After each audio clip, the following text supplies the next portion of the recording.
Is Dan coming? Yes.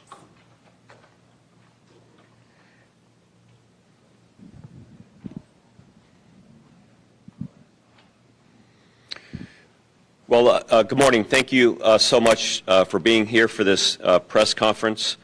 Joined with me is Stacy Felter, and she's the murder victim's mom. I also have Assistant State Attorney and Division Chief Dan Faggard, who's the prosecutor in this case. We also have some in the back of the room that are here with us that are off camera. I want to thank Seminole County Sheriff's Office Captain Sammy Gibson, who oversees our Drug Enforcement and Behavioral Services Division. And of course, we have a unique and solid partnership with the local DEA, and we have the Group Supervisor, Josh Baker, here with us today. As you saw in the press release, it's nothing new for us to have press conferences and talk about the deadly hazards of fentanyl poisonings and drug overdoses across the country. We've taken a proactive approach in recent years to make sure that people who are suffering with substance use disorder and addiction are given access to the medical support and needs to promote recovery and sobriety. By now, everyone has heard the story of how we got started down this path with overprescribing of largely OxyContin and legitimately obtained pills. Again, doctors thought this was incredibly safe, started to prescribe, and then when they found out it was not safe, started to weed people off those drugs, creating this unprecedented dependency and addiction. 80% of the people who are now addicted to some type of opioid were at one time legally prescribed by somebody that they trusted, a medical doctor. And again, with not a political statement, but with a concern at the border and fentanyl coming across like never before, we're seeing this affect all of our communities across the country. So what we have here is the unfortunate case, once again, of a murder victim, Tristan Butrum, 27-year-old male who died on January 2nd. Sheriff's deputies were called to his home after a roommate located him at the location with a pressed fentanyl pill of M30 Percocet on the night table. Our SCORE detectives, and that's the Seminole County Opioid Response Team, one that you've covered, we've talked about quite a bit. Our SCORE detectives immediately responded to that location and started to conduct a criminal investigation for the murder. Part of the process of that is to grab and forensically examine a phone or try to have some level of communication with the drug dealer. At the beginning, we were keeping that a little bit secret as a strategy, but we want everyone to know that if you are dealing drugs, we're going to track you down and hold you accountable and responsible. And that's exactly what our detectives did on that day on January 2nd.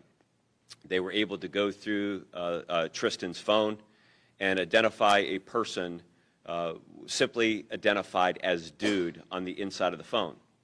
Detectives, in a short matter of time, were able to track Dude down and do some investigative techniques and ultimately come in contact with him in Winter Springs, where he was subsequently arrested for trafficking of fentanyl. He later then worked with our state attorney's office and our detectives, because it's just not arresting and holding accountable the first-line dealer. Our intent is to go for larger people who are in this criminal enterprise that are capitalizing on destruction and murder and selling this poison. So ultimately, this arrestee became a confidential informant working with our detectives and state attorney's office, and ultimately led us to 3 additional indictments after a true bill was delivered from a grand jury for first-degree murder on 3 individuals. What is unique about this is 2 of these individuals are relatively local into the Central Florida area. One is Bradley Hunter, a date of birth 7/25 of 97. He is from Kissimmee. We have Vincenti Diaz, who is from St. Cloud. And again, which is incredibly unique, is one of our defendants in this case, Andreas Rea, actually lives in Los Angeles, California.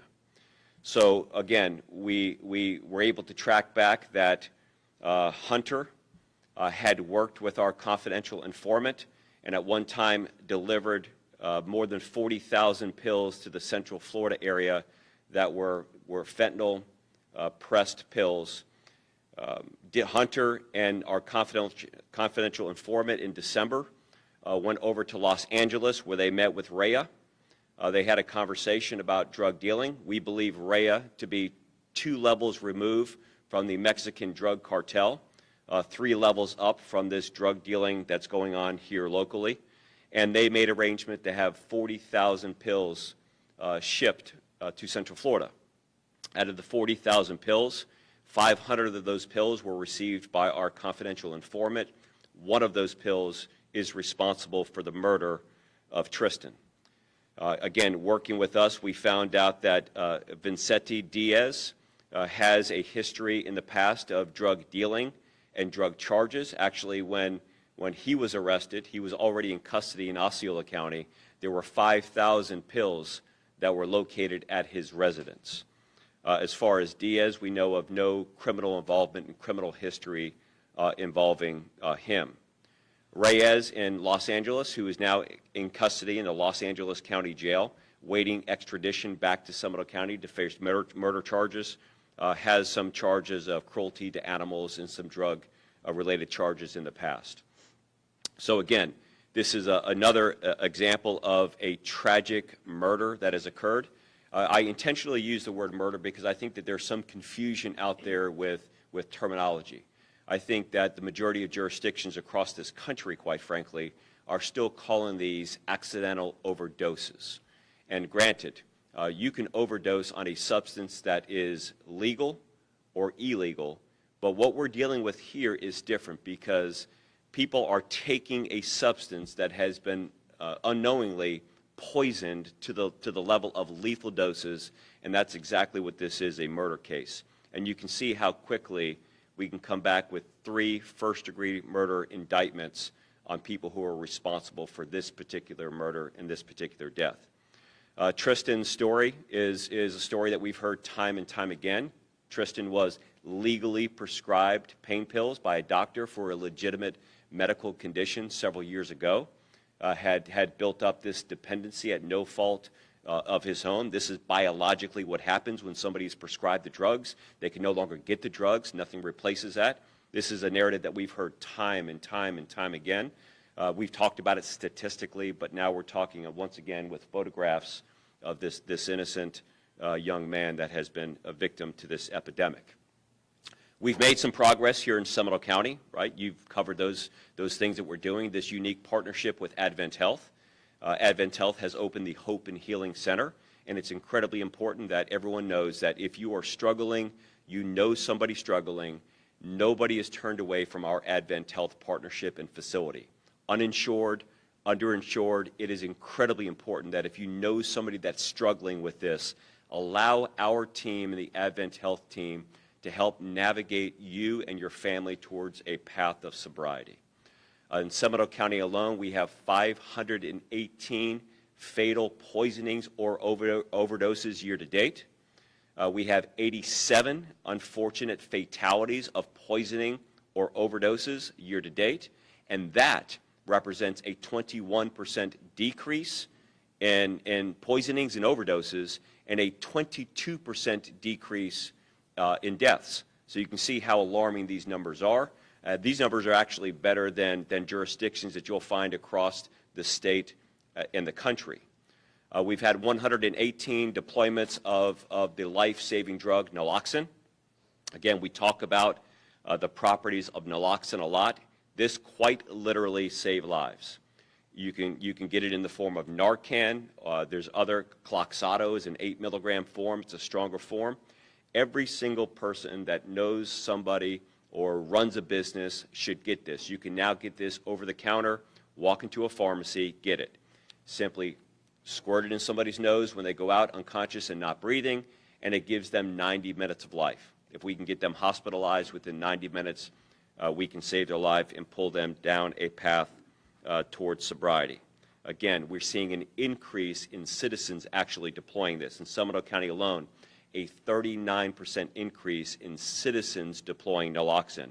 And the raw number of that is 71 times in Seminole County a citizen has actually deployed this to somebody, and that's simply what we know of. A lot of people did a lot of work in this case. I of course, want to thank our Seminole County Collaborative Opioid Response Team, particularly the investigators that worked directly with this case. Because of the type of work they do is undercover capacity, they're not able to come out there and be publicly praised for the work. But I will tell you, they are incredibly passionate about finding justice and closure for these families. It is so important that this happens, because if you think about 40,000 pills, and one pill out of that 40,000 is responsible for the murder of Tristan, how many other people from that same dose of 40,000 pills had similar fate, but are not having good, solid, effective working relationships with their state attorney, with the DEA, and with their team to treat these as homicide cases. It is incredibly important that we shift the narrative and we start doing that. I want to thank our legislative body, because as you know, and you've covered this, because of the work that we've done here in Seminole County, we have actually changed Florida's law to allow it to be easier to prosecute these cases. At first, it was proximate cause of death that was required in murder cases. That has been changed to substantial factor, and we've added in some additional laws that allow us to charge people criminally. So in the event that somebody does overdose, or they're fatally poisoned, and we revive them with the use of naloxone, now we can charge them with second-degree felony culpable negligence because of the work that we've done here. Prior to that, they quite literally were getting away with murder. So again, I want to thank our legislative body. I want to thank Governor Ron DeSantis for signing the laws into effect. And I want to thank our, again, members of our grand jury that had heard this case in the middle of October, came back with a true bill delivery on 3 counts of first-degree murder. And I think that this is the message we want to get out there, is we want to get higher level tiers within the drug trafficking organizations. Just a last moment on the cartel. We talk about the cartel quite a bit. We know that when it was legally prescribed drugs, we really didn't have the major cartels working in the fentanyl business. They were still working their operations with organically grown poppy fields and poppy plants and cultivating that. And we had unprecedented addiction, and we had heroin problems across this country, which resulted in overdose deaths. But nothing like this right now. The DEA says 6 in every 10 pills on the street, or 60% of the pills that are on the street contain a lethal dose of fentanyl on the inside of the pill. We're seeing unprecedented examples of somebody using a pill for the first time that they think is a legitimate pharmaceutical grade pill, that are taking it and dying immediately. We've never experienced this in this country like this. The #1 cause of death of young people is now a drug overdose. The average life expectancy of a U.S. citizen is now diminished because of these problems. And what's happening at our southern border with drug trafficking and fentanyl, largely with the Sinaloa drug cartel and the Jalisco New Generation cartel, is responsible for all of this stuff that's going on out there. I want to thank our state attorney for the 18th Judicial Circuit, Phil Archer, and Dan Fagger, because Dan has really been a champion of these cases, has been nationally recognized on the work that he does, and has presented to other jurisdictions across the country how we can do this work. Lastly, I don't know that if this drug dealer, Rhea, would have done this simply in Los Angeles County, California, that anything would have been done. I think that if it was blatant and obvious what he had committed, maybe there would be some actions. I'm not saying that the police authorities and prosecutors in those areas are doing bad work. I simply don't know who they are. But I know this: if you do this here in the state of Florida, if you do this in Seminole County, let there be no mistake about it. You're going to jail, and you're going to be charged with murder. This makes 35 or so cases now of charging of first-degree murder. We have another 10 or 15 at various stages of prosecution. This will continue to happen because we owe it to our community to get our hands around this thing and do all that we can to protect and preserve our community and find justice for families like Tristan's family. You can see his mom that's here. You know, the inspiration and boldness of these family members and the courage that they demonstrate to come up here and be a part of this process encourages so many other family members and inspires our team, quite frankly, to work harder to make sure that more people are held accountable so this tragedy doesn't affect other families like it has affected yours. At this time, I'd like to introduce Dan. I don't know if you're going to speak. Are you going to speak? Maybe if there's some questions or something like that. But would you like to say a few words? I just want to thank you, Sheriff, and also I have a long relationship with the Assistant State Attorney, Dan Faggart, so it's been a very painful experience, and I just want to echo what you were saying. It's been a difficult year. Obviously, I lost my beautiful son. He was born this month, almost 28 years ago in Keflavik, Iceland. I was serving in the U.S. Navy when I had him, so he was born at the Naval Air Station, Keflavik, Iceland, and he was a wonderful son, and but he did struggle. He was actually stabbed by somebody 5 years ago, and that's when he was prescribed the Percocet. But I have trusted in the Sheriff's Office. I've trusted in the State Attorney's Office that my son would not go known for taking drugs and overdosing. He would not choose that. And today, I'm standing here with all the courage he's provided me to say, for the first time, I can announce, and I'm standing next to the Sheriff and the Assistant State Attorney, that my son was murdered. He did not choose this. I know that he's with us right now, and I'm so proud that the Seminole County Sheriff's Office has allowed a press conference and show my son because he is going to give me the strength to talk. And I'm getting the strength again. I'm going to go take a little bit of his ashes back to Keflavik, Iceland, that'll be after Thanksgiving on his birthday, the 30th of November. And after that and getting through the holidays, I want to team up. I will do anything that the sheriff has going on. I'm welcome if anybody wants to reach out to me. I will speak at schools. I speak to every mom because I don't want one mom to ever go through what I've been through. And I'm a criminal defense attorney. I have my own firm in Orlando, and I've been doing criminal defense. But this is outrageous, and to just give somebody one pill to make some money and then they're murdered. They need to be prosecuted with first-degree murder. I'm so proud that that is what has happened here, and I can stand before you and say that this has got to stop.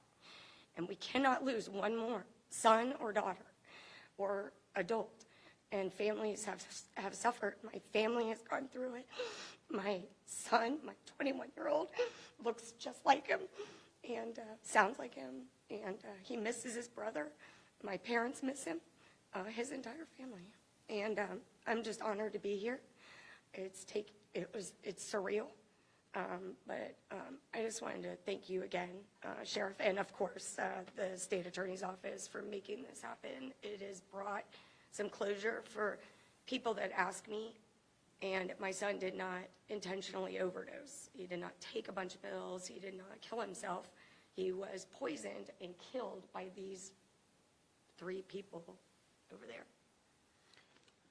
Thank you, Stacy, and thank you for your courage and passion about delivering this message to other families. As a recap here, what happens is somebody is then prescribed a drug that they become familiar with. In this case, it was Percocet. They can no longer get access to the drug, so sometimes they order the drug up. They meet somebody that can deliver the drug that looks identical because it's pressed on pill presses. It's marketed to look exactly like the drug that they had safely taken once legally prescribed by a pharmacy. And we know that the deadly presence of fentanyl in these drugs is taking people's lives. 100 times more potent than morphine, 50 times more potent than heroin. A microgram equivalent to 8 grains of salt is a lethal dose. These are made in clandestine labs, a fancy term for somebody's bathroom. Precursor chemicals are coming from China. The drug cartels are now manufacturing that with their own chemists. They're coming across the border, and they're either delivered by person or shipped across the country. Again, just as one case, 40,000 pills came over that we're working with. Our 3 suspects, again, will be charged with first-degree murder. They will be extradited back to Seminole County at our John E. Polk Correctional Facility to face charges. This is again, true bill from a grand jury that has had the opportunity to look and review this case. One other thing that I want to mention is, and it's incredibly important, is the Good Samaritan's Law. And this allows people that are with somebody that's using a drug, they go unconscious, they're not breathing, hopefully they have Narcan. We see the effective positive results of Narcan or naloxone. But if they report the medical condition that they're experiencing, they are not going to be held accountable. They're not going to be prosecuted because there's protections under the Good Samaritan Law. The most important thing for us to do is save somebody's life. And if we never get the call, we've seen the most horrific examples of people dropping lifeless bodies off at the hospital in the parking lot. We don't want that. We want you to call.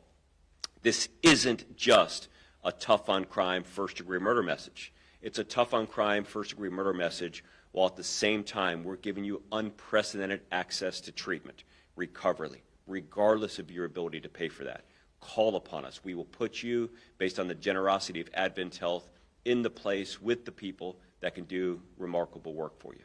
So with that, I'll open for questions. This might be a question for Dan. This comes up all the time in our newsroom about being charged with murder, but we've never actually seen anybody get convicted of first-degree murder in these cases. A lot of these cases are pled down a lot of times. When will we see a case where you actually go all the way with it to that first-degree murder conviction? Well, I suppose this could be the one when it comes to Mr. Rea. However, I think what's important to think about is the equities of the case. So every case is different.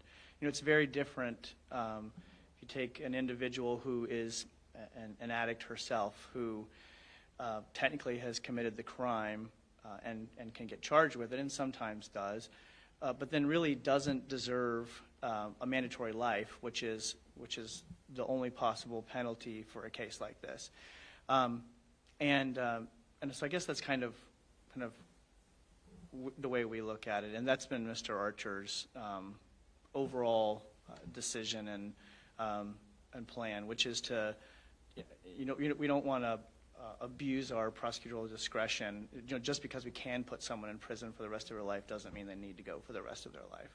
So, and I think another situation is, in light of the fact that there is such a stiff penalty and that it's the only possible penalty, a lot of times there's a strong incentive for those defendants to seek out plea negotiations, and they frequently do.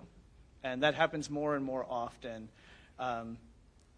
As more of this occurs, they know that we're serious about it. They know that we will take it all the way if necessary.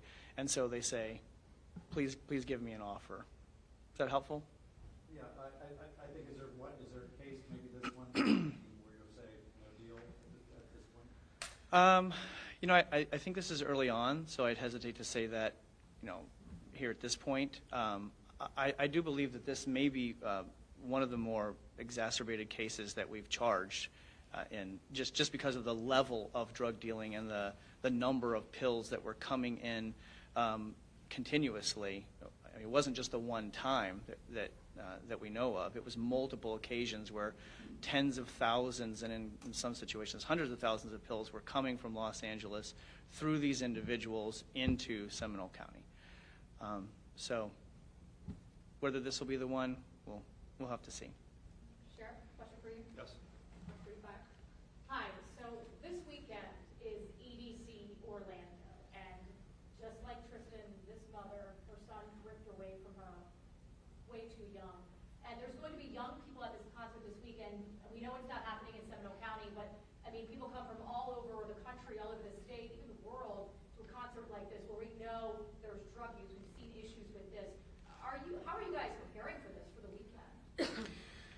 Well, it's really not just preparing for the weekend, because we see this every single day. I mean, typically it's about 150 overdose or poisoning fatalities per year in Seminole County alone. The number hovers around 800 people who have been poisoned. So for us, this is just another day in the work that we do. I recognize hundreds of members of our agency each year for deploying naloxone. Now, of course, a big event like this into Central Florida brings in kind of this attitude that sometimes can lead to more promiscuous behavior and other types of intoxicants. And we're trying to do all that we can to kind of get the word out there. And our media partners have been absolutely wonderful in helping us do that, to kind of reshape the narrative, because there's something about this particular epidemic that for the user feels safer. Like when you're using heroin and tying a rubber band around your arm and pumping up your arm and injecting a needle in your arm and in your veins, there's something very, very intrusive about that. But when somebody goes to a party, opens a pill bottle and says, hey, these are going to make you relax, there's something for the user that feels less harmful. Now, there's two situations. There's one person who's become addicted and dependent because they were legally prescribed, and that's the story that we have here. And there's others using it for the first time that have no history of using it. They were never prescribed it, but they're looking to have a good time. 6 out of every 10 of these pills that would be given at this, whatever type of venue we're talking about, doesn't matter where it's at, 6 out of every 10 pills that are illegal, that are opened up, will contain fatal doses of fentanyl on the inside. So again, I think the message there is don't do it, right? We heard the message for years and years, and Nancy Reagan said it a lot. Just say no. And just say no absolutely works. Just say no becomes a little bit more difficult if you've already started a regimen. It's like more difficult than that. But there's medical-based treatment therapy, there's cognitive behavioral therapy. If you're going to that party and that fest, make sure that you have this. I know our partners at the Orlando Police Department, the Orange County Sheriff's Office, all have this. They're great partners here. The DEA has been a remarkable ambassador. They've got One Pill Can Kill. They got Operation Overdrive in 37 major cities across America. They are just absolutely wonderful partners in doing incredible work. We, as parents and responsible people, have to know our family members who are struggling and make sure that we have these conversations. Like I suspect some of you are going to have this as a live feed on your social media platform. Other people are going to weigh in with their comments. What a tragedy. I'm praying for you. Some are going to have other opinions. I hope that they share this feed with their friends, their family members, because the more that we talk about this, the more people are going to be aware, and the more times we hold people responsible for murder. When you say that somebody's been murdered from this, it has a different feel than what a tragedy, accidental overdose. This is a fentanyl poisoning and a murder, and that's how we're going to treat it. And so to prevent that murder, as we had just mentioned, what messaging should parents give their kids that they're sending to this concert this weekend, or the young people that are headed there this weekend? Yeah, I think that it's this message of trust but verify. I think that the stat of 60% of the pills contain a lethal dose, I think that is a message that absolutely has to sit home with people. And I think that we have to provide our loved ones, family members, kids, adults, with a legitimate excuse, right? You have to think about what that excuse is prior. I tell my kids when it comes to drugs, tell people that you're allergic to it, because let me tell you, peer pressure is an incredible thing. People will take things, use things simply because everyone else is doing it. And what's scary and incredibly important is because those pills are made with pill presses in clandestine labs, it is very possible that in a pill bottle of 10 pills, 3 of the 10 pills have no fentanyl in it whatsoever. 2 of them have the right dose to create euphoria, and the remainder are lethal doses, because these chemists, they don't know what the hell they're doing.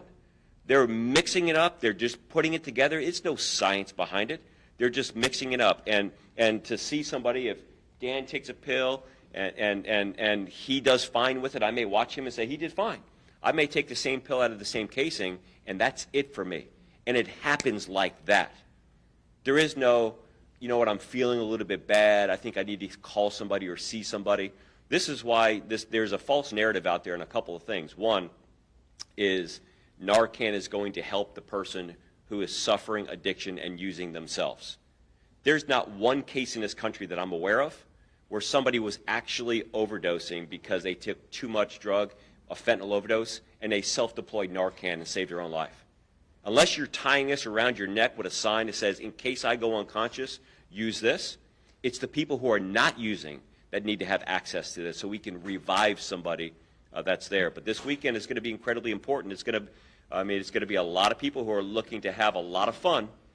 And again, being aware, being informed, and having the tools necessary are going to be crucial to not only address this weekend, but others as well. Sheriff, you met. I would like to ask how easy is to access to the Narcan. I know young people, are using this drug, but probably families want to access. How easy is to get it? Yeah, so it's incredibly easy to get access to Narcan. The law has been changed where you can get this now in any pharmacy, but if you don't want to pay for it, you want free Narcan, I'm going to encourage you to go to Project Opioid. I'm on the board of directors. Project Opioid is run by CEO Andre Bailey. Go to Project Opioid, contact us through the website, and we will make sure that you get access to naloxone free of charge. So again, it's available. Our state provides it available. It's there through Project Opioid, but you can get your hands on this, get it, keep it, save it. Even if you don't know anybody who's struggling, it's the right thing to do. Sheriff, you mentioned there's a lot of things that are working, the Narcan availability, the Hope and Healing Center, the legislature's help. Is there something your department still needs today that would help you? Yeah, I think that, great question. I think that the biggest thing that we need to do is to continue to come together and change the narrative about what this is. For some, and I speak to audiences across the country, especially here in Central Florida, they walk away surprised and alarmed with the numbers. And for some, there's still this narrative of it's got to be somebody who's sleeping under the overpass.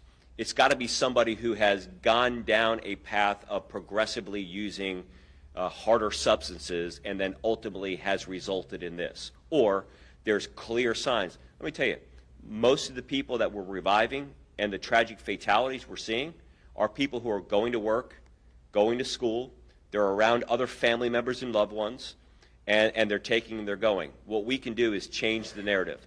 This is not a situation of trying to make bad people good. It's a situation of trying to make sick people well.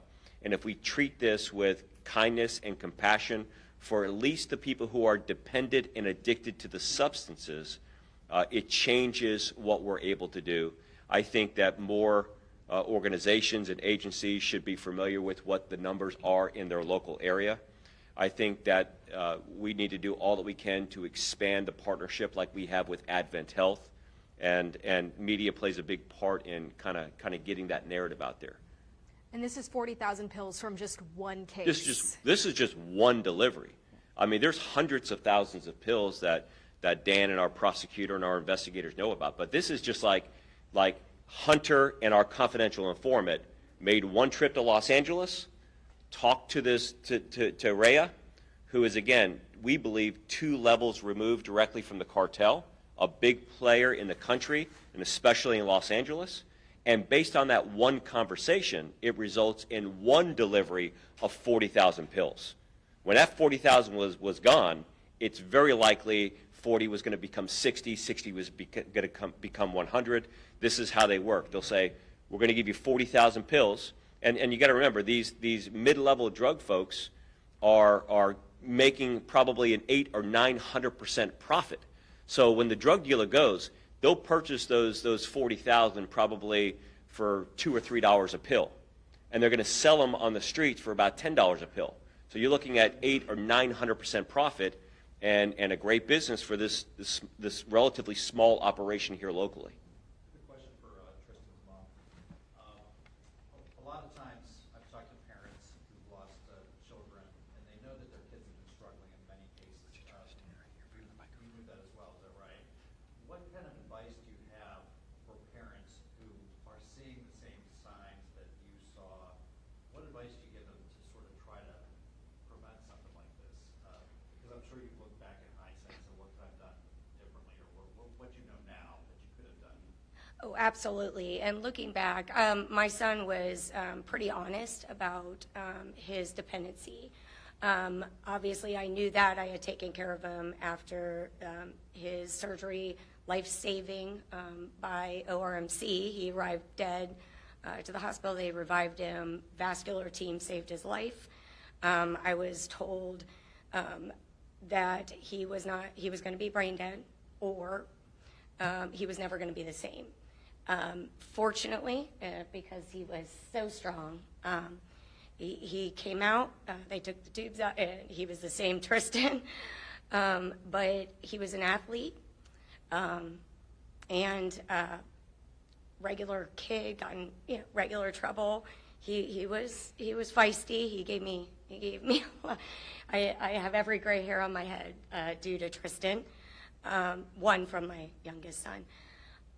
But I will tell you, watching it, I was given the pills. I brought him the Percocet because I took care of him at home because he couldn't walk, and he had a vac on his leg due to the stabbing of his femoral artery, and I gave him the pills.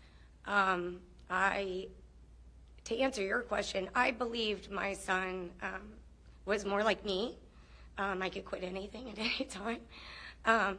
And I should have known, but he got older and, moved out, got his own place, so I didn't see him every single day. But there were signs. My youngest son would tell me, and we had concerns. My parents, everyone had concerns, but he was really smart, and he could fool me. But I knew, but he had been going to NA. He was about to get his driver's license back. He was even he was heading one of the small groups for NA. He had told me, and I think the warning sign for me or any parent is somebody that struggles with the addiction. He had told me that he had found he didn't say organic, he said it was something that helped him not to withdraw from Percocet. And he got it over the counter, those types of things. Obviously, that was untrue. It was from people he knew or that he reached out to, but that's how he appeased me. I'll tell you, I don't know anything unless the experts can tell me that something over the counter. I feel very naive to that at this point, but there's nothing that can take somebody that's going to go through that type of withdrawal unless they're getting something. He had believed it was helping him, or that's what he told me, but I had just seen him a few days before he was sober. We went through Christmas. I had conversations with him. He was not high. He was not anything.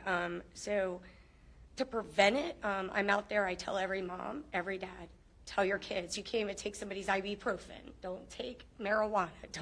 Don't take anything from somebody unless it's prescribed or you got it in your own bottle, because you never know. Like the sheriff said, I've gone through this since January, and I've been staying very close to the sheriff's office and everything, and they're like, Stacey, I got to go again, and one will die and the other one survives. And these are maybe a couple that have done maybe recreational marijuana or recreational cocaine or anything you can name, and to show up and one lives, one dies, and they thought it was going to be fine. And I know my son did not think he was going to pass. But that's how I would do it. I would talk to your kids. Don't let them take anything. This is not back when I was young and could just ask for an ibuprofen from somebody. And the signs, if they tell you, oh, I'm okay, sometimes, as adults, I couldn't force him to go to a facility. But I told him, I'll give you every dollar I have, send you to the best place. But, I'll be okay. This, I wish I had even known about this prior to, not that I was with him, he was in his own home, but maybe somebody could have saved him with that. But that's how I would prevent it, is just talk as much. Do not let anybody take any pill or buy it off the streets. But when they're going through the dependency, you know, I wish I had been able to force him to go. But I thought he was okay. So as we wrap up, I again want to thank you, our media partners, for covering this. I want to especially thank our detectives, because you can have all the policies, the practices, the advocacy, and have all the news conferences you want. The folks at the Seminole County Sheriff's Office, the detectives, the DEA agents, our partnership there, these are folks that are incredibly passionate about the work that they do. And if it were not for them, none of this would happen. It's them going the extra mile, digging in. They build a personal relationship with the family members of these victims. They have a solid disdain for drug dealers that are dealing in this business, and they will work day and night to make sure that people are accountable to the fullest extent of the law. And I can't mention their names, and I can't bring them forward, but if I could, I can guarantee you we should be giving them the key to the county and the key to the city for what they do. They're passionate about their work, and again, thank you for being here. It happens so easily. I sometimes give the example that we are a naive society. We believe what people tell us. If we have an iPhone and our cable on our iPhone breaks and we have to get a new one, we can go down to the Apple store and pay whatever Apple's asking for it, or we can get on Amazon or online and order it for a fraction of the cost. That's exactly what's happening with some of these pills. They're saying, I had Percocet, I did fine with Percocet, it looks like it's legitimate, it's branded, it's marketed as legitimate, it's coming to me, and it's nothing but fentanyl. But again, our work continues. We are seeing that 21 and 22% decrease in our numbers here, which are still incredibly high numbers, but it's progress, right? And again, thank you for being here, and thank you for doing what you do, and thank you to our state attorney's office partners and Phil Archer for demonstrating the boldness and the courage, because as far as I know, we lead here in Seminole County the country in prosecutions for first-degree murder on these drug cases. I don't know of any other county in the country that's doing what we're doing here with these cases. So again, thank you for being here.